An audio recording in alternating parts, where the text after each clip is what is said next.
queridos hermanos. Muy bien, antes de comenzar el sermón de esta mañana quiero dar algunos agradecimientos. En primer lugar, a vuestro pastor, que está esta mañana en Fuenlabrada, si yo no me equivoco, aunque ha dejado en contacto conmigo a Gabriel para que me atienda, y muy bien, porque ha permitido que pueda estar con vosotros al menos este día de sábado. No sé si sabéis que de tanto en tanto aquí en Madrid tenemos el Consejo de la Unión, casi 2 meses aproximadamente, e intentamos, aquellos que vivimos fuera de Madrid, visitar alguna de las iglesias de Madrid, lo que es sumamente interesante para nosotros. Así que gracias a vuestro pastor por permitirme que esté con vosotros. A vosotros por estar aquí esta mañana, puntualmente en la casa del Señor. Quiero dar también especialmente las gracias a Jesús. ¿Jesús? ¿Dónde está Jesús? ¿Se ha ido? Acaba de contar la historia de los niños. Ah, aquí está, eso es verdad. Si no te has movido, pensaba que te habías ido. Gracias, gracias. Quiero dar las gracias a los niños porque han estado súper atentos. Me ha hasta extrañado, no es lo normal esto, Me parece algo espectacular. No os despistéis demasiado. Ya sé que el trabajo que os han dado es interesante, porque en el sermón vamos a tener un par de momentos para los niños, ¿sí? Cuando yo era niño pequeño en la iglesia, en mi iglesia de Jaén, iglesia adventista, me aburría muchísimo los sermones. Así que decidí que el día que predicase iba a dedicar siempre tiempo a los niños. Así que os dejo que estéis absortos un rato, pero luego voy a necesitar vuestra atención. Seguí igual de silencio que durante la historia. ¿Sí? Bueno, hay algunas caras que nos conocemos de hace muchos años. He visto algunos conocidos por ahí, me alegra veros. Otros que nos conocemos de nuevo. Os contaría cosas de mi vida, pero no es el momento. Si venís esta tarde y hacemos un rato, en la comida de iglesia, nos conocemos mejor. Hay muchos hermanos que entiendo que forman parte de esta iglesia, que seguramente es la primera vez que me ven, entre otras cosas porque yo he pasado muchos años fuera de España, así que conozco la familia de Gabriel de aquí, sus primos, algunos han sido alumnos míos, y los que viven en León y en Liria, y su familia de Buenos Aires. Vivimos durante 10 años, mi esposa Esther y yo, en Argentina, así que casi que me encuentro en casa esta mañana, porque tenemos un espíritu común. Es una alegría ver personas de tantos lugares unidos por una sola fe. Esto es casi lo que será la nueva tierra. Es una experiencia en la que somos bendecidos todos. Y que el Señor ayude a seguir creciendo en esa experiencia. ¿De acuerdo? Así que me siento agradecido en esta mañana. Yo quisiera comenzar nuestro sermón con una síntesis. Si alguien está cansado, si alguien ve que se le van a dormitar, por lo que sea, le voy a explicar la síntesis de todo el sermón. Así que se puede desconectar y luego se conecta al final, ¿de acuerdo? No sé si os pasa a vosotros, a mí me pasa últimamente. Veo el principio y el final de las películas, nada más. ¿Sabéis? Todo esto de la religión es mucho más fácil de lo que pensamos. Y casi, a mi manera de entender, se restringe a 2 palabras: actitud o aptitud. Aptitud es a aquellas personas que se piensan que la salvación o la vida religiosa depende de lo que hacemos y de cómo lo hacemos, de cuánto lo hacemos. Y actitud es aquellos que han entendido que no siempre podemos hacerlo todo, no siempre llegamos a todo, ni siquiera a lo deseable, pero que en la relación con Dios, en la actitud que tenemos con Dios, está el secreto. Dicho esto, si alguno quiere dormitar puede hacerlo. Os animo a que no seáis la mayoría y que podamos pasar juntos unos momentos. Unos momentos esta mañana y unos momentos en esta tarde. Esta tarde empezamos a las 5:30.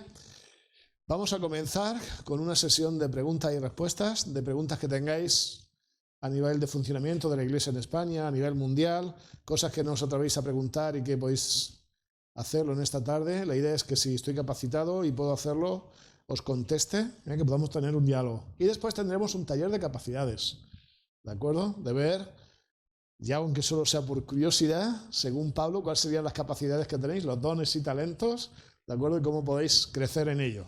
Eso va a ser lo que vamos a hacer esta tarde a partir de las 5:30.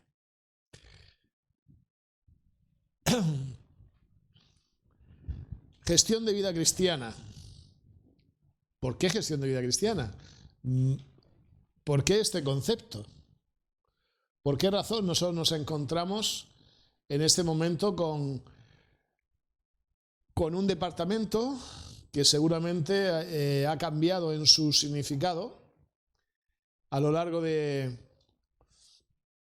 tiempo y ha cambiado en su sentido más básico, porque nosotros le llamamos mayordomía? No sé si sabéis que sin mayordomía, la persona que tradujo los libros de Elena White era un hermano muy culto que tradujo el español.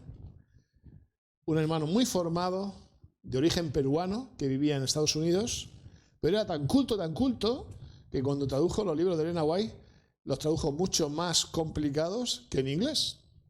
Entre otras cosas, una de las palabras que tradujo, que ya en su momento ya era rara, de acuerdo, fue la palabra mayordomía, porque el término en inglés hace referencia a cómo administramos las cosas que no son nuestras, que son de otra persona. Y mayordomía, aunque tenía ese sentido en español antiguo, es una palabra viejuna. ¿Viejuna? ¿Se entiende? Una palabra pasada de moda ya en la época en que esto se escribió. Además, mayordomía normalmente se entiende pues, por mayordomo aquel señor que casi siempre, ¿verdad?, va vestido de oscuro, con camisa blanca, ¿de acuerdo?, que es el que atiende en la casa, que casi siempre se llama Bautista, y que si es una novela de Agatha Christie es el asesino. Entonces hemos intentado, se está haciendo a nivel mundial, ayornar, actualizar la palabra, y hoy día se llama gestión de vida cristiana. ¿Gestión por qué es eso? ¿Cómo gestionamos nuestro tiempo? ¿Cómo hacemos las cosas? ¿De acuerdo? Y no solo en el sentido económico, porque este departamento tiene que ver mucho más con nuestra vida diaria y común, con las cosas que nos pasan cada día, que simplemente con economía. También habla de economía, pero de muchas más cosas. No sé si os habéis dado cuenta que normalmente los adventistas tenemos muy claro el tema de la justificación por la fe. Que Cristo ha muerto por nosotros, ha resucitado e intercede por nosotros es algo básico, lo entendemos bien. Pero no siempre tenemos tan claro cómo crecer en Cristo, lo que la Biblia le llama santificación. Y en realidad si hay un departamento que ayuda en esto, será gestión de vida cristiana, que nos ayuda a entender qué diferentes facetas de nuestra vida podemos ir mejorando para cada día parecernos un poco más a Jesús. Una de ellas será la economía, pero no es la única, ni mucho menos. Fijaos, al menos hay algunos puntos en los que vamos a trabajar y estamos trabajando desde el departamento y sugerimos que empecemos a trabajar en las iglesias. Primero, economía, ya os lo decía. No es un asunto solo económico, pero también es económico. No sé si sabéis que el dinero no es bueno ni es malo. Hay gente que piensa que el dinero es malo, que va, no es bueno ni es malo. Es el uso del dinero el que define la calidad de este. Un buen cristiano no se mide por lo que tiene, se mide por lo que hace con lo que tiene. Repito, un buen cristiano no se mide por lo que tiene, se mide por lo que hace con lo que tiene. Por lo tanto, hablar de economía es necesario, hablar de estabilidad en nuestras casas, en nuestras familias, en nuestras iglesias, hablar de madurez. Hablaremos un poquito de esto en algún momento del sermón, pero no va a ser lo más relevante. ¿Por qué? Porque hay más facetas. Una segunda faceta sería nuestro uso del tiempo. ¿Qué hacemos con nuestro tiempo? Va a decir Elena White que daremos cuentas a Dios de en qué hemos invertido nuestro tiempo, en qué lo gastamos. Eso de matar el tiempo es como muy contraproducente para un cristiano, porque para nosotros el tiempo es importante. ¿En qué invertimos nuestro tiempo? ¿Sabéis que nuestro tiempo, lo que invertimos de nuestro tiempo, nos define más de lo que pensamos? Ahora está de moda, ¿no?, que una vez a la semana te digan cuánto tiempo has pasado delante de este aparatejo o delante del ordenador, y uno se asusta cuando ve el tiempo que dedica a esto. Uno ya se está sonriendo. A veces pienso, si Elena White no hubiese dicho otra cosa, que cuando hablaba del ángel de luz al final del tiempo, no fuese esto o la tele o alguna cosa de estas. La media en España de alguien mirando un teléfono móvil es cada 3 minutos. ¿Sí? Hablando de tiempo, ¿sabéis cuánto tiempo se invierte en España viendo la televisión cada día? Según el último estudio, el del año pasado, de media, alguien dice mucho. ¿Y qué cantidad sería mucho? ¿1 hora? ¿2 horas? ¿3 horas? Hay una media de casi 3 horas de ver televisión cada día. ¿Qué hacemos con nuestro tiempo? ¿En qué lo invertimos? ¿Nos paramos a pensar? Porque decimos, solo trabajo, pero ¿y el resto de tiempo? ¿Y cuando no trabajamos? Entonces, la gestión de un buen cristiano también tiene que ver con su tiempo, con el uso que hace de su tiempo. Tercero, vitalidad. Me vais a decir, bueno, esto es una cosa del doctor Pamplona. ¿Tú qué haces hablando de esto? No, yo no estoy hablando de salud. Estoy hablando de vitalidad. Es decir, ¿cómo me tomo las cosas? ¿Qué actitud tomo ante las cosas? ¿Sabéis que eso también define a un cristiano? ¿Y cómo gestiona su vida? Yo no puedo decidir lo que me pasa, pero sí que puedo decidir cómo reacciono ante lo que me pasa. Una tragedia no la puedo evitar. Un drama no lo puedo evitar. Pero sí que puedo reaccionar como un cristiano ante un drama, una tragedia, o como un increyente, como un pagano, como alguien que no tiene fe. La vitalidad lo cambia todo. ¿Cuál es nuestra actitud ante la vida? ¿Somos gente que aporta alegría? ¿Somos gente que aporta buenos momentos, atmósferas positivas, o al contrario, somos tan sombríos que nuestra presencia crea sombras o dificultad? Otro ejemplo serían las capacidades. Todo el mundo tiene capacidades. Yo llamo capacidades a lo que la Biblia llama dones y talentos, porque cualquiera le llama hoy día talentos y van a pensar que estamos hablando de La Voz o alguno de estos programas.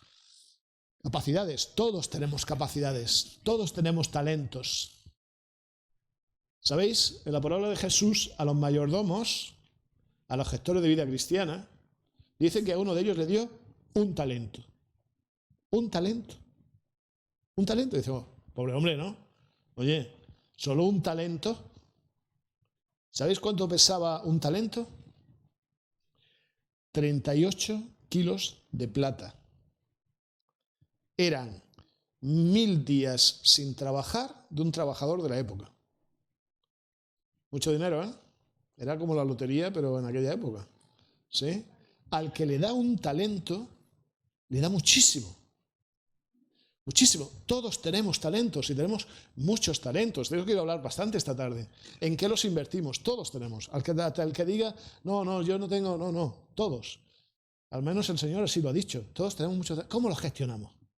¿En qué gestionamos nuestras capacidades? ¿Es solamente para nuestro interés o también ayudamos a la gente, ayudamos a la iglesia, ayudamos al Señor? ¿En qué invertimos? Eso también es gestión de vida cristiana. Otro factor sería la comunicación.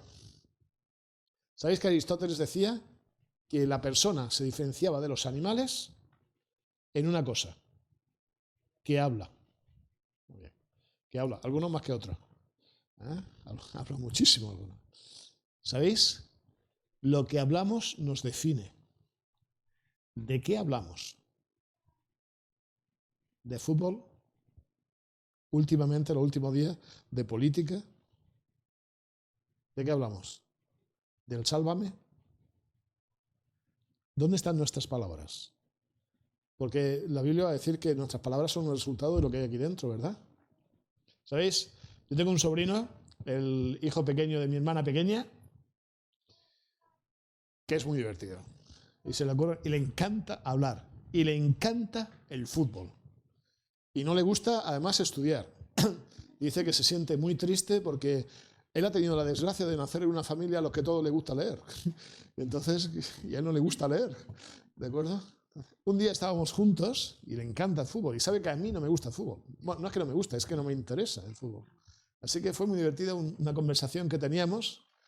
Estamos sentados y me dice, Tito, los que somos de Jaén nos llaman a los tíos Tito.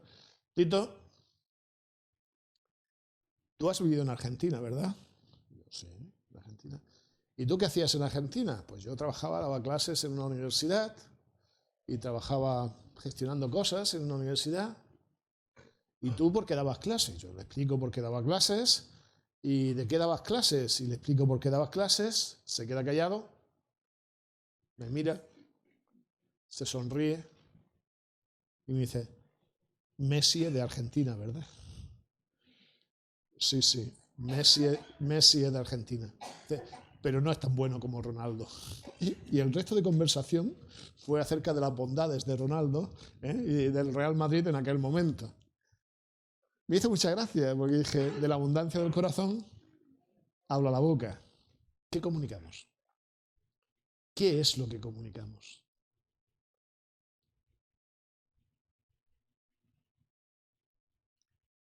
Si nosotros, que somos la iglesia remanente, no decimos lo que tenemos que decir, ¿quién lo va a decir?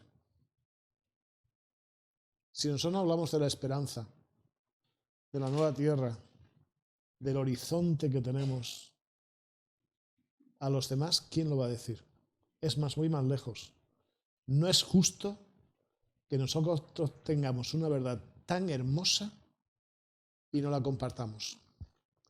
Al menos que no creamos que es esa verdad tan hermosa y pensemos que es de cualquier tipo. Pero si somos conscientes de lo que tenemos, vamos a hablar de ello. ¿Cómo gestionamos nuestras palabras? ¿De qué hablamos? Porque somos lo que hablamos. Y lo que hablamos nos cambia. No sé si ha pasado. Yo hace años que intento cada momento de felicidad que tengo, verbalizarlo, decirlo. Pues ¿sabéis? Pensamos que hay menos momentos de felicidad de los que tenemos. Y cuando uno lo verbaliza se da cuenta de que tiene muchos más momentos de felicidad. No ha pasado nunca estar paseando tranquilamente por un sitio precioso y te paras y dices, este es un momento de felicidad. Gracias, Señor. Y eso nos cambia. Las palabras nos cambian mucho más de lo que pensáis. Cuando nosotros intentamos ser buena gente y alguien nos hace algo malo, y en lugar de hablar mal de él, nos esforzamos porque salga una palabra, aunque sea balbuceante, positiva de esa persona, eso nos cambia. Porque al hacer bien, al decir bien, pensamos mejor y hacemos mejor las cosas. Otro eje sería la influencia. Todos influimos en alguien. Todos influimos en alguien. Y cuando levantamos un día con la pierna izquierda y vamos cruzados, influimos negativamente en la gente que nos rodea.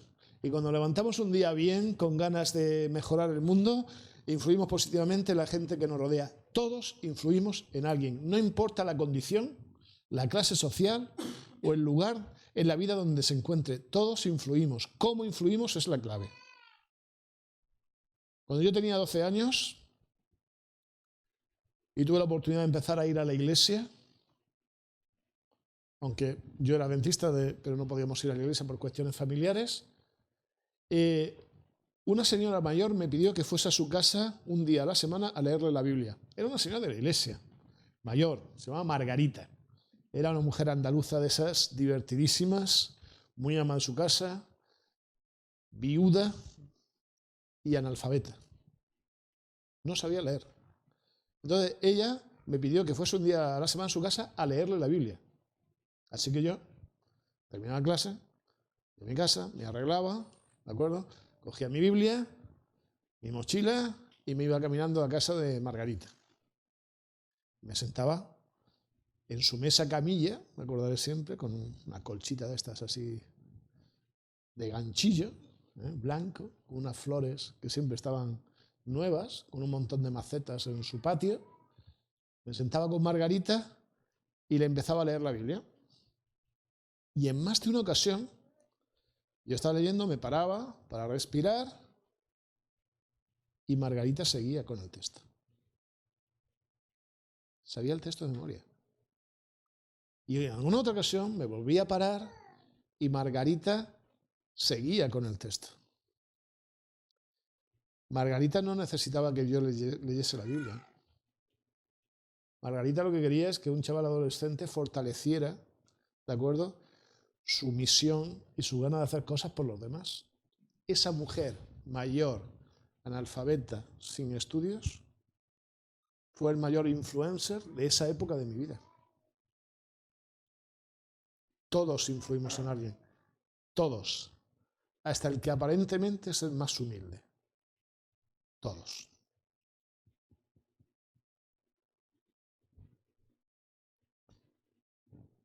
alguna reflexión con relación a nuestro trabajo. Mirad. Y aquí en algún momento voy a pedirle a los niños su atención, ¿de acuerdo?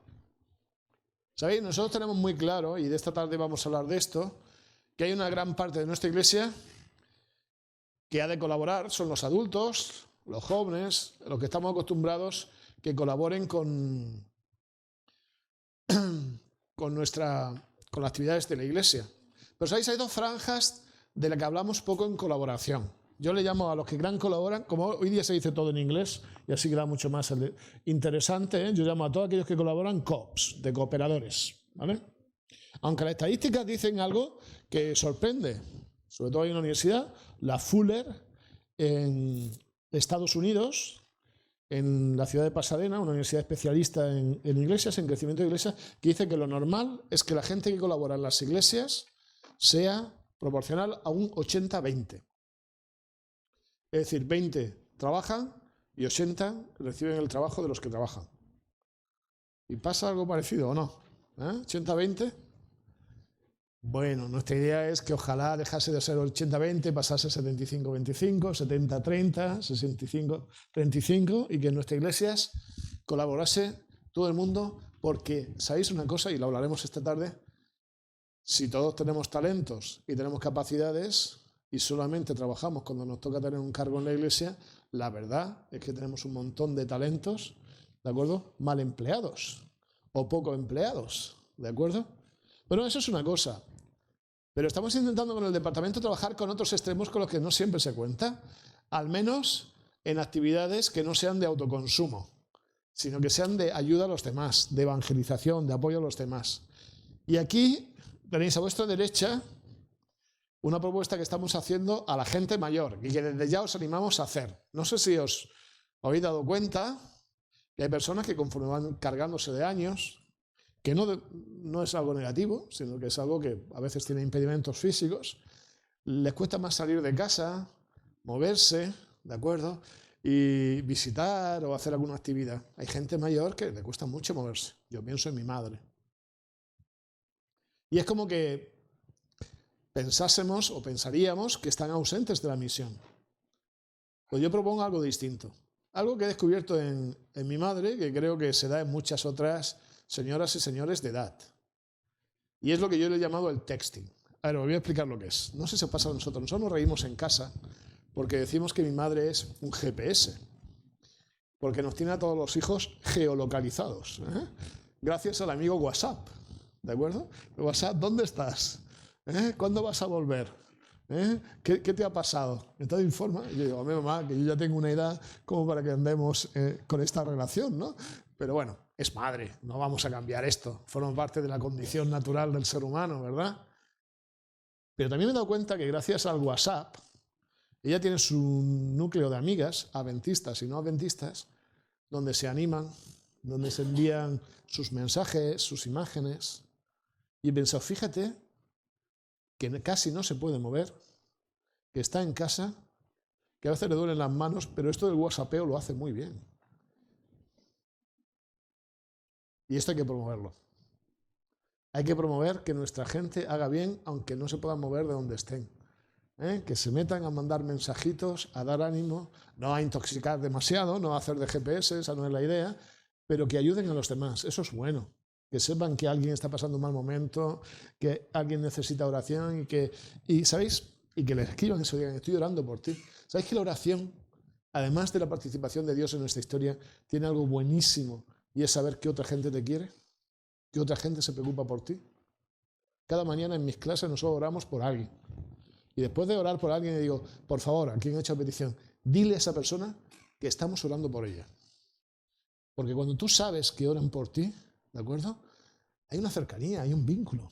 Es una cosa distinta. Y en el otro extremo tenemos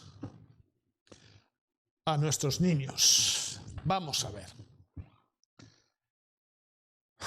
Yo sé que vosotros nunca veis un móvil y no jugáis en ningún videojuego, ¿de acuerdo? No veis ningún YouTube, ¿de acuerdo? De nadie. No conocéis quiénes son los influencers del momento, ¿no? Me llama mucho la atención. Tengo un sobrino enganchado a, ¿cómo se llama? ¿Lucha de gallos? ¿Lucha de gallos? ¿Batalla de gallos? ¿Sí? Batalla de gallos. Acabas de descubrirte tú solo. No has necesitado de nadie. Necesito que me escuchéis todos los niños. Está bien. Son cosas de la moda. En clase se habla de esto. ¿De acuerdo? Música, influencers. A ver, tiene sus cosas, pero al menos aprendéis a hacer poesía medio decente, aunque sea empezando, ¿no? ¿Y si lo mirásemos al revés, a los niños? ¿Y si en lugar de ser vosotros quien miráis a un influencer, fueseis vosotros quien le contaseis al mundo lo bonito que es conocer a Jesús, vivir con Jesús y la esperanza que nos da? Pues ya os digo a todos los niños que os sugiero que os convirtáis en Cristubers. Cristubers son youtubers de Cristo.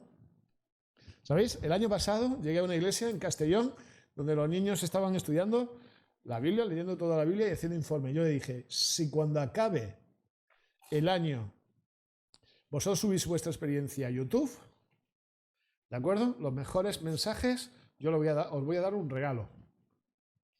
¿De acuerdo? Más de 15 niños recibieron un regalo al pasar el año. Porque subieron sus mensajes de su experiencia con la Biblia. Y hay que ver los mensajes. Hay algunos que tienen que mejorar un poco, pero ahí están, Están hablándole al mundo de lo que ellos creen. Entonces, mi pregunta hoy es la siguiente, y al final del sermón os la voy a volver a hacer. Si vosotros tuvieseis que decirle a vuestros amigos de la escuela o de cualquier lugar, a vuestra familia, ¿qué es lo que más importante que habéis aprendido en la iglesia? ¿Qué le diríais? ¿Vale? Pensadlo, porque al final del sermón voy a preguntar qué le diríais, ¿de acuerdo?, a la gente en YouTube acerca de lo más importante que habéis aprendido en la iglesia, ¿vale? ¿Sí? ¿Lo vais a pensar? Ya sé que estáis dibujando y no sé si las dos cosas a la vez se puede hacer, pero entre dibujo y dibujo, pensad, ¿qué es lo más importante que habéis aprendido en la iglesia? Vamos a ver cómo andan esas mentes. ¿Seguimos? Cristúber es algo en lo que hemos empezado a trabajar. Ahí tenéis algunos de los chicos con los que estuvimos en Castellón, ¿de acuerdo? Hay un artículo en la revista Adventista que habla de esto, así que si buscáis Cristúbers en la revista Adventista vais a verlos. El señor mayor del centro soy yo. Otra cosa en la que estamos trabajando es, hemos decidido acabar con las fiestas oficiales paganas. ¿Qué quiero decir con esto? Se acabó Thanksgiving, el Black Friday. Hay alguno que estará nervioso. No, Black Friday no. Santa Claus y los Reyes Magos. Nosotros queremos tener en nuestra iglesia 2 veces al año nuestra fiesta. Una fiesta como se hacía en el Antiguo Testamento, en que el pueblo se paraba a darle gracias a Dios. No es un día donde se recoge solamente una ofrenda especial, no, es un día en el que nos ofrendamos como personas. Y el que sabe cantar, canta. Y el que testimonia, bien testimonia. Y los que saben cocinar hacen una comida espectacular para ese día. Son días de fiesta. Nosotros hemos llamado días de acción de gracias. Pero la idea es que nosotros paremos un par de veces al año y digamos, Señor, a ver, ¿cuánto me has ayudado hasta ahora y cuán agradecido estoy? Porque de lo más relevante de nuestra relación con Dios es que paremos a verlo en nuestra vida. Y demos gracias por eso. Así que estamos teniendo, y va creciendo cada vez más el número en la iglesia, esta práctica de 2 veces al año. Este año, 30 de noviembre. ¿Sí? Si no está preparado, hay que empezar a prepararlo, hay que empezar a pensar en ello, ¿de acuerdo? Porque es un momento especial. Siempre tendremos a mitad de año, en torno a junio, y a final de año, final de noviembre o principio de diciembre, momentos en que nos paramos a pensar, ¿de acuerdo?, cómo podemos hacer las cosas para ayudar mejor al Señor, para disfrutar de la experiencia como iglesia. Ahí lo tenéis, el póster que está en muchas de nuestras iglesias. Nos gustaría desarrollar cada vez más en nuestra iglesia es un pacto de familia. Voy a contaros una historia personal. Cuando yo era pequeño, llegaba primero de mes, mi madre cobraba una vez al mes, así que cuando llegaba primero de mes, nos reunía a los hermanos, ¿de acuerdo? Y nos daba nuestra paga, pequeñita, pero nuestra paga. Era nuestra paga y nos daba fraccionado de tal manera, nos la daba con un sobre de iglesia. Y nos daba fraccionado de tal manera que nosotros pudiésemos dar nuestro diezmo y nuestra ofrenda. Y yo le agradezco a mi madre por esa idea. ¿Por qué? Porque la iglesia no es solamente de adultos. La iglesia es también de nuestros niños. Y yo hago una reflexión. ¿Cómo esperamos que cuando llegue la adolescencia estén integrados si los mantenemos ajenos de la realidad de la iglesia toda su infancia? Involucrémoslos. Que nos reunamos en familia y digamos, mirad, damos gracias al Señor por cuánto nos ha bendecido, ¿sabéis? Queremos dar esta ofrenda por esto. Y queremos hacer las cosas por esto. Que hagamos pactos de familia. Que sintamos, y los niños lo sientan, que forman parte de todo el proceso. De todo, incluso de lo económico. Porque la economía no es mala. Es una manera de alabar a Dios. ¿Habéis visto este vídeo? ¿Lo tenéis? Voy a pasarlo. Es un vídeo muy sencillo. No sé si el sonido dará. ¿Dará? Creo que no. ¿Sí? Vamos a ver si hay sonido. Si no, os lo explico.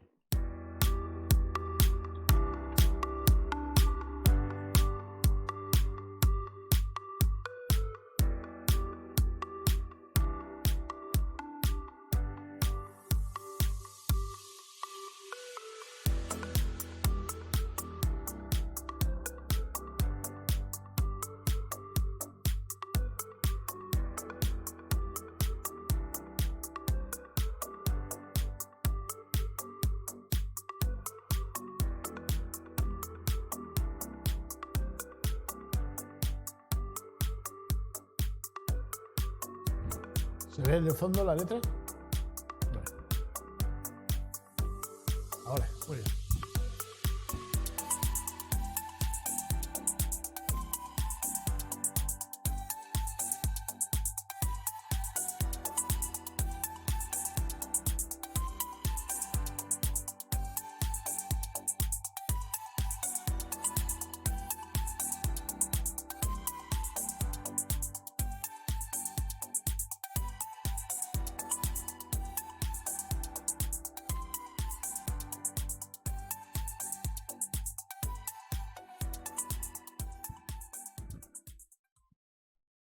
Antes de comentarlo, dos cosas.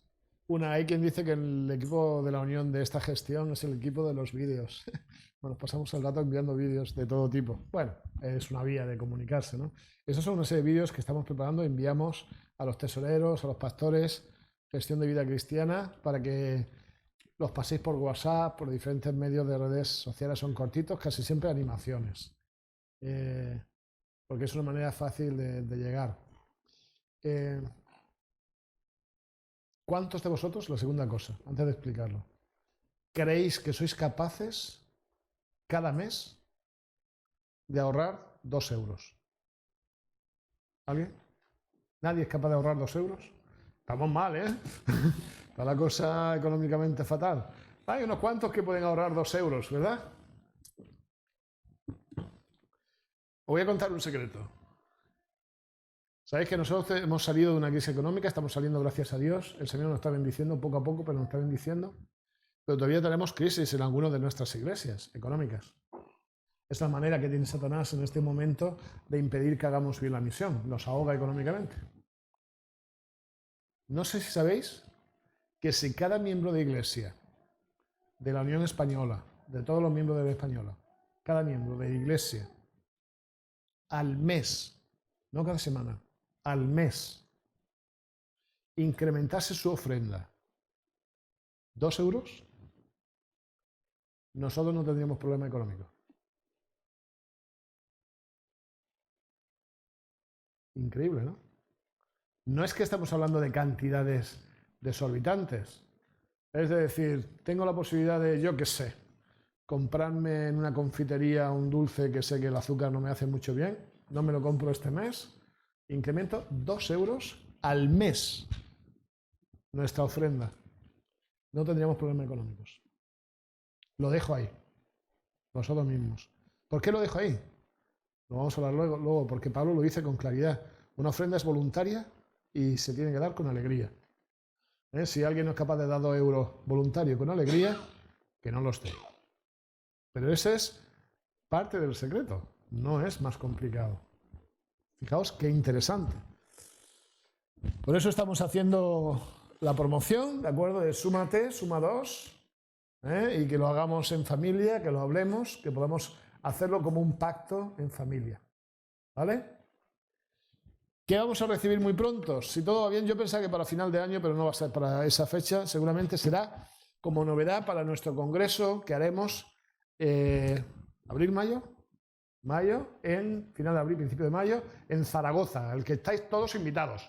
Va a ser un macro congreso de toda la iglesia, como los de la época de Elena White, ¿de acuerdo?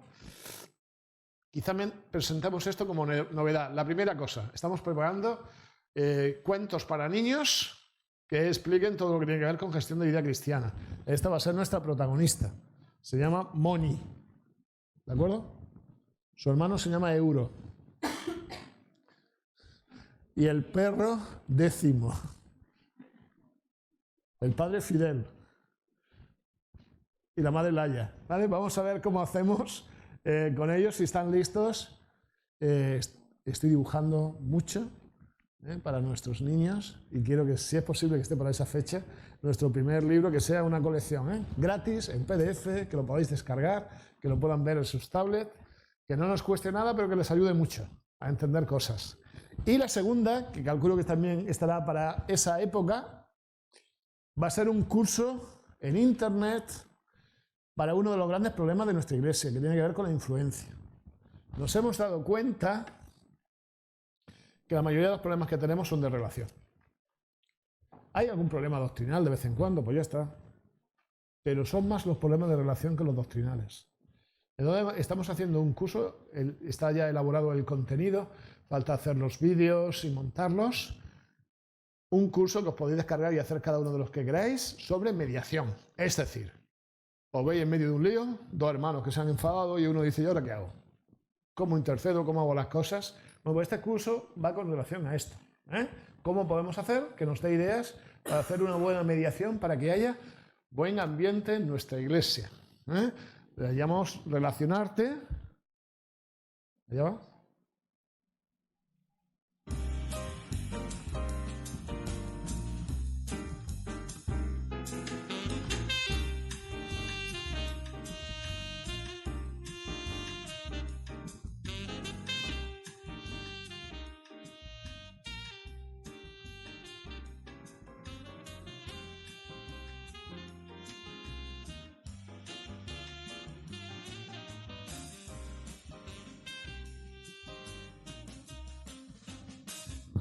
Lenín Martínez es un especialista en máster en mediación, así que ha preparado un curso que lo tendremos en breve si Dios quiere. Estamos trabajando, el miércoles tengo una entrevista con un joven universitario que ha estudiado administración para preparar otro curso y espero que esté también para la misma fecha de economía familiar. ¿De acuerdo? Porque hablamos mucho de economía de la iglesia, pero ¿cómo nos organizamos en casa? ¿Cómo hacemos las cosas en casa? Esa es la idea. Espero que esté para esa... Yo creo que sí, que estará para esa fecha. Niños, ahora quiero que prestéis atención. Tenéis una pregunta pendiente, de hace rato, una pregunta pendiente que luego os voy a preguntar, pero esta es una historia que va por otro lado. ¿Sabéis que Moni, que es el personaje del que os hablaba antes, le encanta hacer muchas cosas? Una de las cosas que le encanta hacer son sombras chinescas. ¿Habéis hecho alguna vez sombras chinescas? ¿Alguno de vosotros? ¿Sí? ¿No? Uno pone, ¿verdad? Sobre algo claro y hay luz y se hace una sombra y mueve de manera que se hacen figuras. ¿Sí? Eso le llamamos sombras chinescas. Y les llamamos sombras chinescas porque las más famosas son ¿de qué país? Claro. Van a ser de Zambia, de China. Aunque hay otros países que son característicos, Siam, lo que hoy día es Tailandia, también hay sombras muy famosas, y en Praga también es muy famoso. Pero vamos a hablar de sombras chinescas. A ver dónde están los niños, su imaginación. No me voy de dónde estáis, pero vamos a ver, os voy a hacer alguna propuesta. A ver, Esta es muy difícil, vamos de muy difícil a más fácil. Si yo hago eso con la mano, ¿os imagináis la sombra? Es muy difícil, ¿eh? Que nadie se frustre si no lo acierta. Venga, va, pongo la sombra, venga. ¿Qué hay en esta sombra? ¿Qué representa? Bien. Entiendo que hay niños de corazón. Un abuelo, gorra, nariz, dientes, barbilla, ¿sí?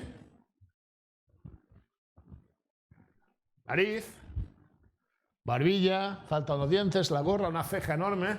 Parece el abuelo de Up. ¿Alguien ha visto Up? Sí. ¿A que se le parece al abuelo de Up? Venga, va, otra. A ver si averiguáis esta, ¿qué sería? Niños. ¿Alguien conoce el concepto de niño? ¿Ah? ¿Niño? ¿Una tortuga? Un caracol, sí, llevan razón. Lo han dicho mayores, pero llevan razón.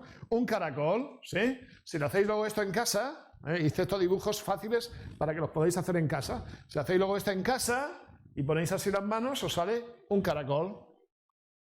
Paso a la siguiente con la esperanza de que sean los niños los que contesten.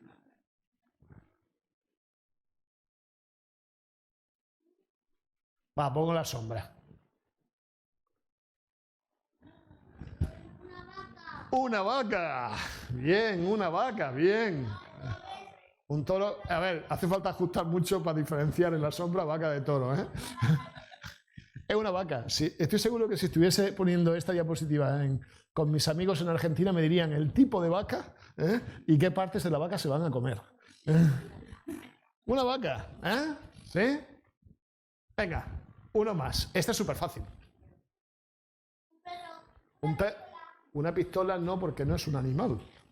Nos gustan mucho las pistolas, cosa que no debiera ser, pero no es un animal, es un animal. Un perro. ¿Un perro? ¿Un perro? ¿Se ve el perro? Más o menos. ¿Se ve?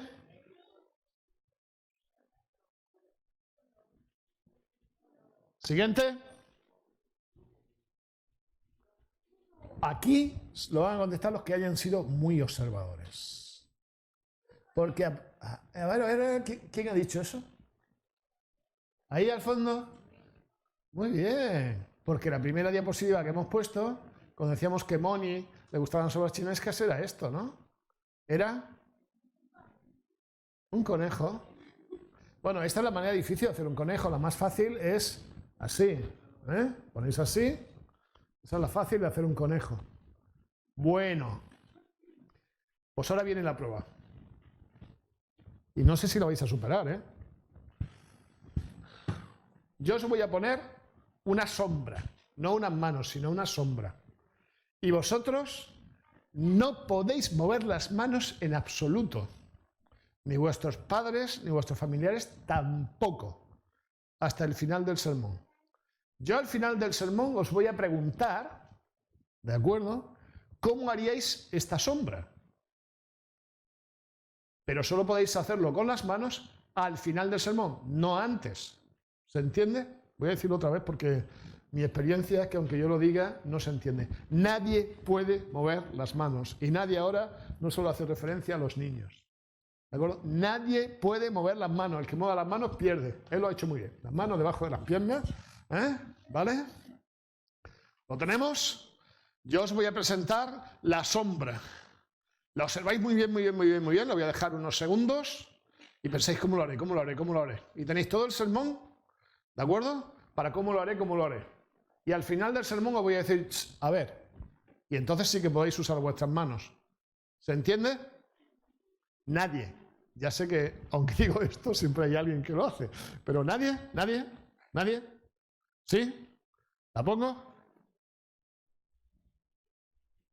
Nadie puede hacer esto, ni decir qué bicho es, ni nada.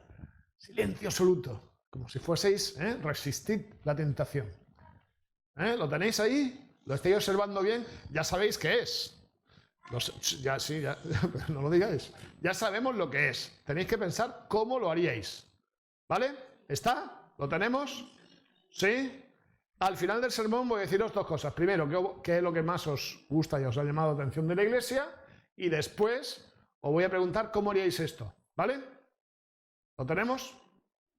Pensamos a partir de ahora que es una capacidad del ser humano muy interesante, la de pensar de vez en cuando, no solo ver películas y vídeos. ¿Sí? Vale. Actitud y aptitud. ¿Sabéis? Hay un texto de Pablo que me gusta mucho y que quiero compartir brevemente por la hora que es. Porque os he explicado un poco cómo va algo de gestión de vida cristiana, pero no quiero dejar de usar la palabra en esta mañana. Porque la palabra es lo que nos llena, lo que nos hace distintos, lo que nos da la cosmovisión para ver el mundo de otra manera. Bueno, hay un texto de que casi nunca se predica, que se llama el discurso de la generosidad. Y es una carta, un par de capítulos en una carta de Pablo. Y es un texto muy interesante porque es un texto que habla de economía, pero no menciona la palabra dinero. Porque habla de otras cosas que son los principios de los que surge la economía. Y es un texto que os recomiendo que leáis luego tranquilamente en casa, porque es súper interesante y en la época en la que vivimos, de tanta presión del consumismo, es muy sano que de vez en cuando lo leamos, para entender las cosas, para entender dónde estamos. ¿De acuerdo?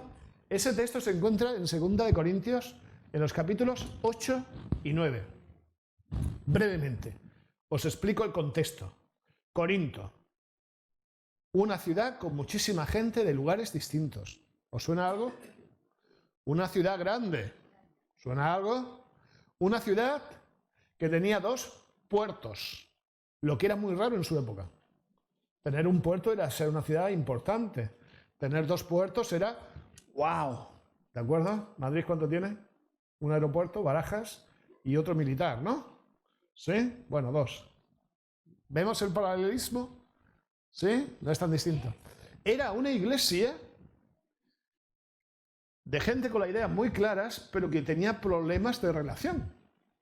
Y durante un tiempo esos problemas paralizaron la iglesia. No conozco esta iglesia con detalle, así que puedo permitirme hacer este tipo de comentarios. Era una iglesia donde se encontraban de todos los tipos de pensamiento, de izquierdas, de derechas, tenían podemitas y de Vox, de los dos. ¿De acuerdo? Tenían machistas y feminazis, de los dos. De hecho, el primer movimiento feminista que encontramos en el Nuevo Testamento se da en Corinto. Y hay algunos textos que no entendemos del Nuevo Testamento porque no entendemos la cultura en la que se da ese momento histórico. O sea, que era una iglesia muy fiel, muy generosa, que en un momento por las cuestiones sociales se ve paralizada.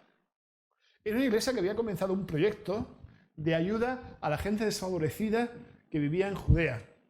Porque por culpa de las insurrecciones, de las batallas con los romanos, Judea se había empobrecido muchísimo, la gente pasaba hambre. O sea que se preocupaba de otros lugares del mundo, pero esos problemas internos los había paralizado. Y ante esos problemas internos, Pablo escribe una carta, que va a ser primera de los Corintios. Es decir, esto va mal, hay que centrarse. Y le dice unas cuantas cosas duras en primera de los Corintios, y deja claras algunas cosas. ¿Y sabéis? La iglesia que leyó la epístola se dio cuenta que tenía que cambiar cosas y cambió. Y Pablo va a escribir una segunda carta agradeciéndoles que hayan cambiado, que hayan mejorado. Y en un momento dado dice, bueno, y ahora que estamos mejor, vamos a volver a los proyectos de ayuda a los demás. Y de ayuda a recoger, a ayudar a aquellos que lo pasan mal en lugares lejanos. Y ahí empiezan estos capítulos. ¿Vale? Estos son capítulos que nos hablan sobre todo, de qué hay detrás de la economía. De que lo importante no es la aptitud con P, lo que tengo, lo que poseo, lo que soy. Lo importante no es una casa, no es un coche, no es una cuenta bancaria, no es un montón de títulos universitarios. Que lo importante es qué relación tengo con el Señor. Que eso es riqueza. Solo un par de detalles porque el tiempo pasa y luego dejo un par de detalles que os doy y luego os dejo que en casa, ¿de acuerdo?, lo leáis tranquilamente. En primer lugar, quiero hablarles de generosidad. Va a hablar mucho de generosidad y de gracia. Porque para Pablo, el mayor don, la mayor divisa que puede tener una persona es la gracia de Cristo. Es la oportunidad de no solo ser salvo, sino de la vida eterna. Él va a hablar mucho de esto en todo el texto. Y eso es una cosa que tiene que cambiar en nuestra mente. Lo que más vale de nuestra vida, lo que más vale no es una cosa. Es una experiencia con Jesús que nos da la vida eterna. Eso lo va a decir mucho. Pero fijaos qué bonito. Él va a hablar de los de Macedonia. Macedonia era el país, en aquella época para los griegos era el país cutre. ¿De acuerdo? No voy a decir ningún país para que nadie se sienta mal. Pero era como un país como de segunda. Los macedonios, los griegos les llamaban bárbaros. Porque ni hablaban bien bárbaros. Porque ni hablaban bien el griego. De hecho, uno de los reyes más famosos de Macedonia, Filipo, le llamaban Filipo de Macedonia o Filipo el bárbaro. ¿Qué iban a decir de los macedonios? Y Pablo les escribe diciendo, mira, voy a escribiros una carta a los de Corinto, pero quiero poneros como ejemplo a los de Macedonia. Que ya lo de Corinto estoy ya, ¿qué pasa aquí? Lo de Macedonia. Dice, fijaos qué bonito, cuya generosidad se desbordó en gozo y en ricas ofrendas a pesar de su profunda pobreza y de las grandes aflicciones. Fijaos qué interesante. Eran gente pobre y con problemas que eran capaces de superar sus circunstancias sociales y ser generosos. Y sabéis, la palabra generoso para Dios no tiene que ver tanto con cantidad como con calidad. Las dos blancas de la viuda ante el templo eran para el cielo de más valor que el montón de dinero que entregaban los fariseos. La generosidad surge de una actitud hacia el Señor, no tanto de la cantidad. Y además emplea una expresión muy bonita porque habla de que eran generosos como los niños son generosos. Sabéis que no hace tanto tiempo en nuestra iglesia de Torrejón se quemó, ¿verdad? Y estamos en un proyecto, la iglesia y la unión de ayuda para que tengan una nueva iglesia, porque son muchos hermanos, es la iglesia más grande que tenemos en España. Pues ahí me emocionó un momento que estuve visitándoles y se me acerca el pastor y me contó una anécdota que me resultó muy interesante. Estaban un día en la iglesia hablando de que tenían que apoyar el nuevo proyecto en la iglesia, de una iglesia, y después de predicar se le acerca un grupo de niños. El pastor, queremos hablar con usted. ¿Sí? Se acercan y le dan unas monedillas. Entre nosotros hemos recogido una ofrenda para la nueva iglesia. Yo no voy a defraudar a esos niños, porque son como los de Macedonia. Tienen una fe de tal manera que cambia las cosas, que hace milagros. ¿Sabéis? Es la relación con Dios, la intensidad, la fe, la que mueve cosas. Yo he visto en Sudamérica lugares donde no tenían recursos y decir, aquí va a haber tal cosa.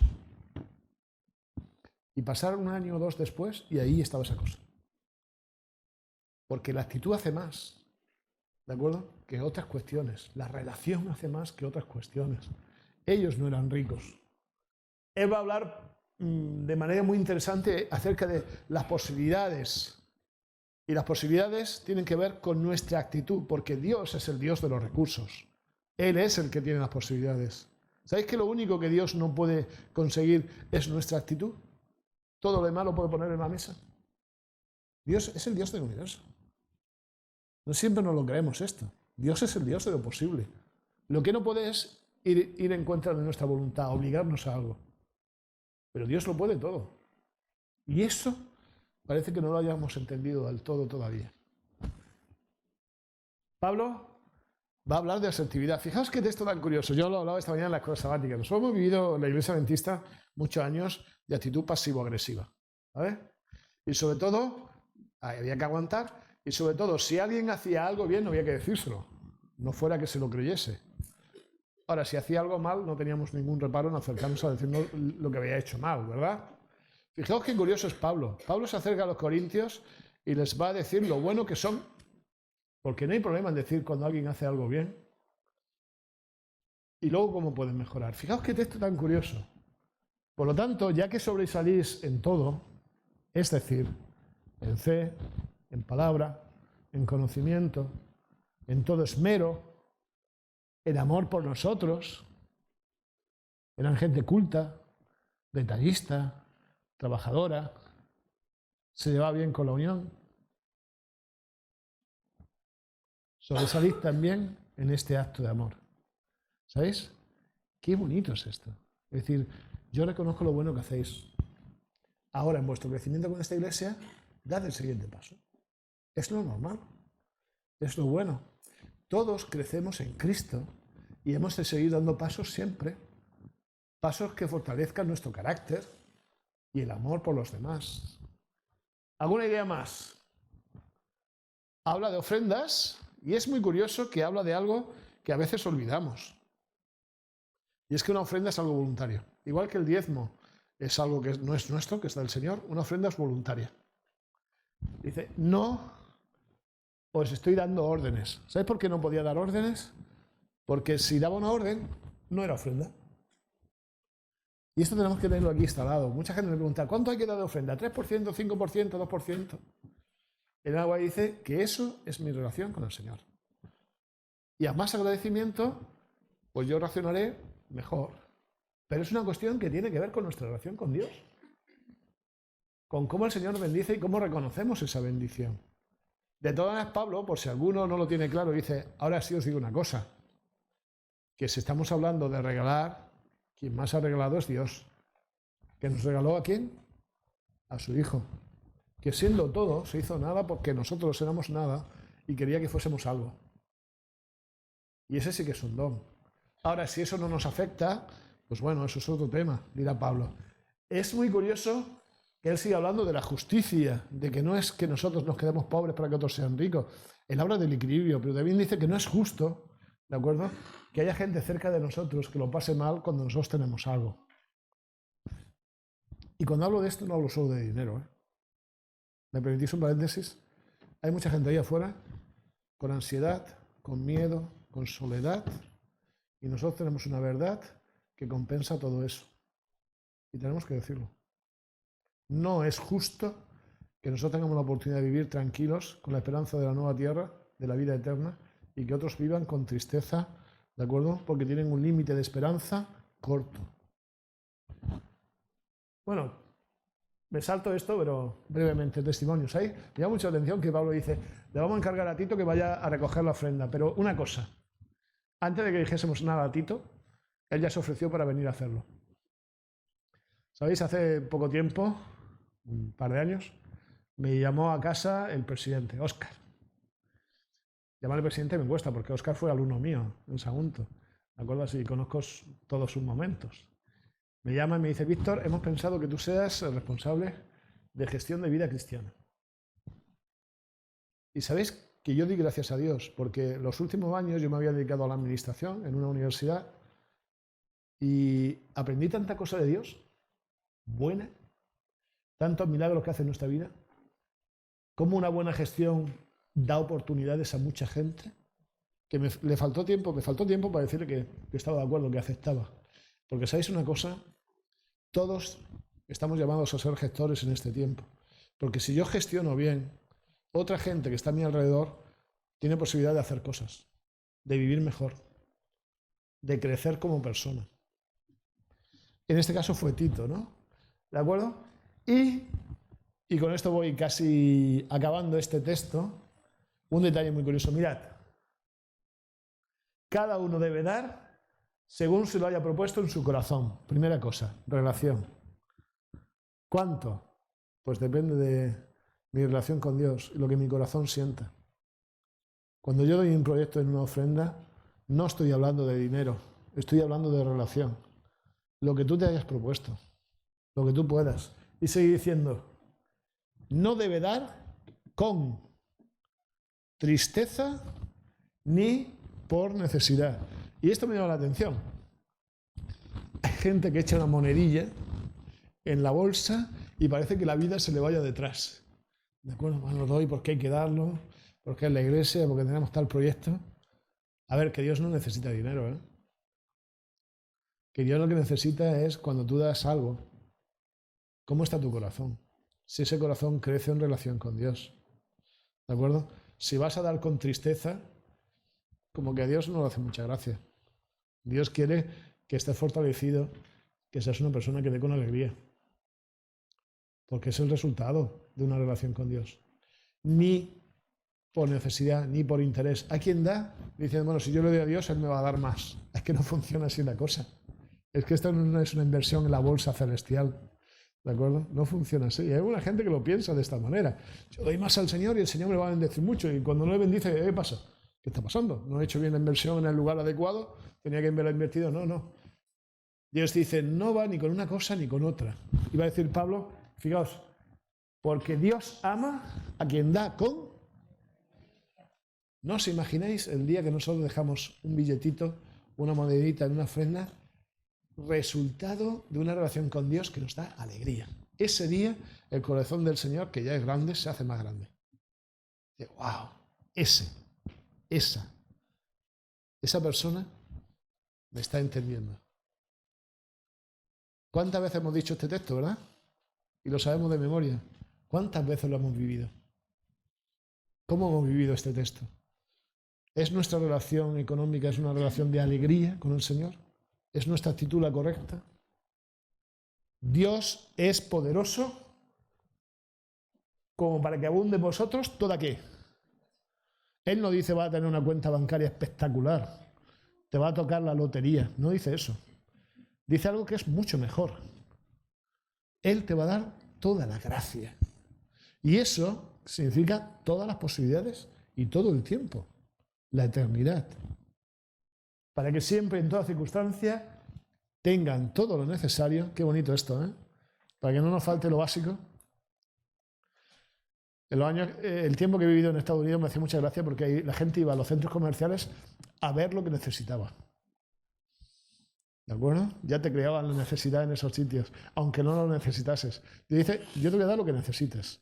No está diciendo ni más ni menos, lo que necesites. Y abunde en vosotros toda buena obra. Toda buena obra. Si yo tengo la gracia, no me callo y hago las cosas bien. Y soy buena persona.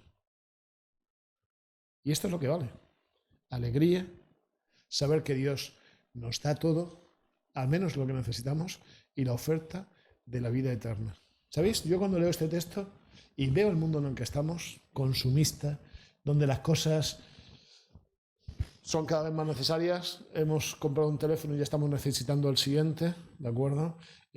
Parece que no tengamos suficiente y somos la sociedad más rica de la historia, ¿eh?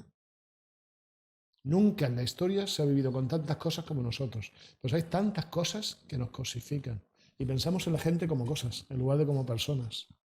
Y tomamos actitudes que no son las actitudes de una persona, sino de cosas. Y estos textos nos ayudan a decir, párate, mira lo que necesitas de verdad, mira tu relación con el Señor, mira lo que es de verdad importante, cómo te relacionas con Él. ¿Hay alegría en tu vida?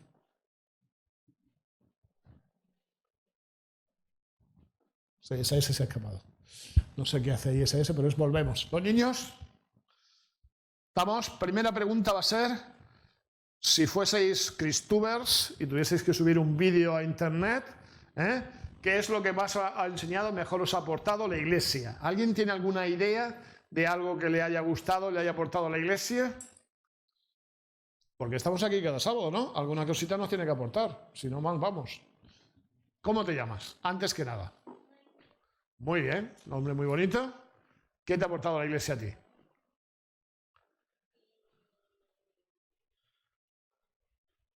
Qué corte, ¿no? Delante de tanta gente, ¿no?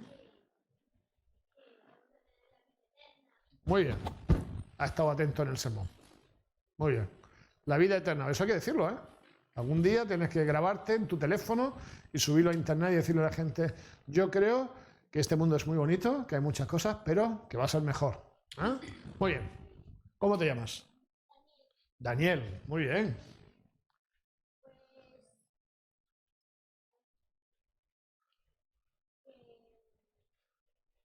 ¿Se te ha olvidado? Pero lo tiene en la punta de la lengua, ¿verdad?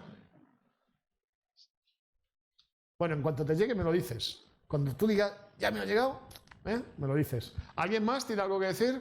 ¿Algún niño más? digo lo que yo diría, ¿de acuerdo? Yo diría que a mí la Iglesia me ha enseñado que hay una persona que se llama Jesús, que hace posible lo que me parece que no lo es. Que hace milagros, pero milagros cada día. ¿Eh? Sí. Sí, sí. ¿Cómo te llamas? Él ya casi lo tiene, ¿eh? Daniel, casi lo tienes. David. ¿Y tú qué? ¿Qué dirías? ¿Que hay que predicar? Muy bien. Pues hay que hacerlo, ¿eh? No solo hay que predicar, que ahí es una forma impersonal que uno, ¿eh? Se tiene que comprometer uno. Daniel, ya te tenemos.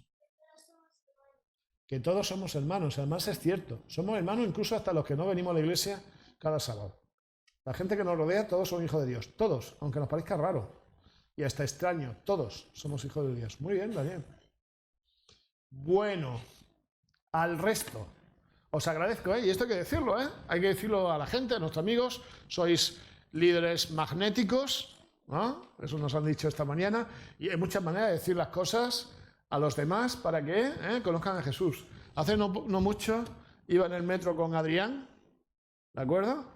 Habíamos estado el fin de semana de la convención integrada, nos encontramos yendo hacia la calle Rusia y Adrián se pasó el rato que estuvimos juntos reenviando mensajes con su móvil a un montón de gente. Mensajes buenos, era su manera de predicar, de hablar de Jesús. Gracias. Os animo a eso, ¿eh? Y a los niños igual.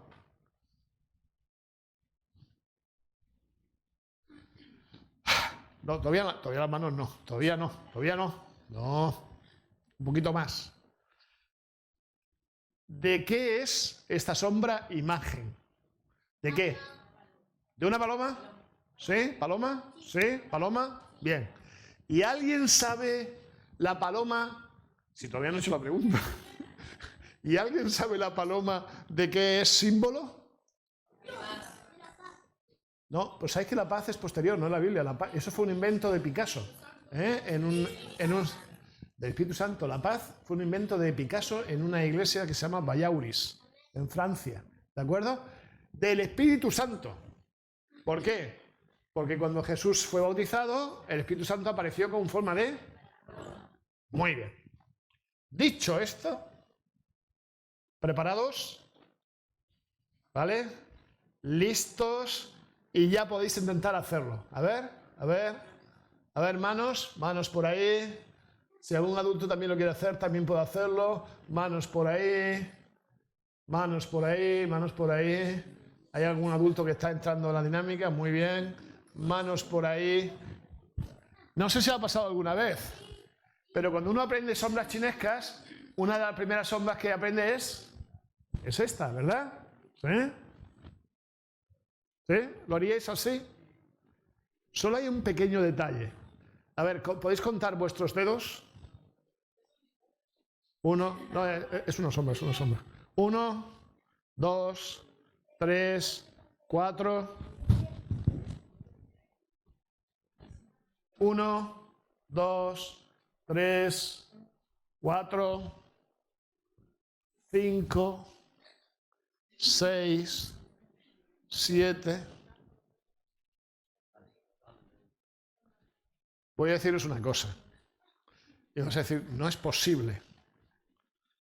He sido malo. Pues no es posible, un pastor no puede ser malo. Sí, a veces tenemos estas tentaciones. ¿Qué le vamos a hacer? Yo hoy he sido malo. Porque con 2 manos no se puede hacer esta sombra. ¿Y entonces? Porque quiero enseñaros una lección. Hay cosas que podemos hacer solos y otras no. Hay cosas en las que nosotros solo podemos poner las ganas de hacerlo, la actitud de hacerlo, pero que se haga no siempre va a depender de nosotros. Y para que sea posible, en la mayoría de esas ocasiones hay alguien que participa y que hace que sea posible que eso se haga. Y ese es él. Bien, Daniel. El Espíritu Santo. Todos los niños. Hay que hacer las cosas, hay que hacerlas con el máximo de ganas y de esfuerzo. Pero si no se cumplen, A quien hay que acudir es al Señor, al Espíritu Santo. Y para los mayores, el secreto para una gestión de vida cristiana que avance, correcta, está en que yo tenga la actitud adecuada con el Señor y con el Espíritu Santo. Que yo me ponga en sus manos y diga, Señor, aquí estoy. Yo voy a hacer lo que pueda. Ayúdame a completar lo demás. Hay muchas cosas para hacer. Tengo muchas ganas de ser generoso, de entregar mis dones, mi tiempo, mis capacidades. Pero yo no llego a todo. Y necesito de ti. Y sabéis, Dios, nuestro Dios, todo lo puede. Solo necesita una cosa. Nuestra actitud. Nuestras ganas de trabajar con Él. Lo decía al principio del sermón. No es tanto lo que tengo, lo que hago, lo que poseo, como las ganas de relación que quiero tener con el Señor. Eso lo cambia todo. Yo quisiera orar por todos vosotros en esta mañana, para que el Señor nos bendiga a todos en su espíritu. Así que tal y como estáis, voy a orar. Gracias, Padre, por esta mañana. Gracias, Padre, porque nos has permitido vivir, abrir los ojos, venir a la iglesia, disfrutar de los amigos y hermanos y comprenderte mejor. Gracias porque tú eres un Dios bueno, un Dios generoso, bondadoso, y porque todo eso nos afecta positivamente. Señor, queremos ser amigos tuyos, queremos relacionarnos contigo, queremos ser gente de bien y queremos que cada día nuestra vida sea de crecimiento. Padre, te pido por cada uno de los miembros de la Iglesia de Aluche, pequeños y grandes, por todos, para que tu Espíritu sea en ellos y ellos muestren en sus vidas que están en ti. Y no solo hoy, y no solo esta semana, sino cada día hasta que te veamos venir en el reino de los cielos. Te lo pedimos todo en nombre de aquel a quien amamos, nuestro modelo, tu Hijo Jesús. Amén. Que el Señor los bendiga.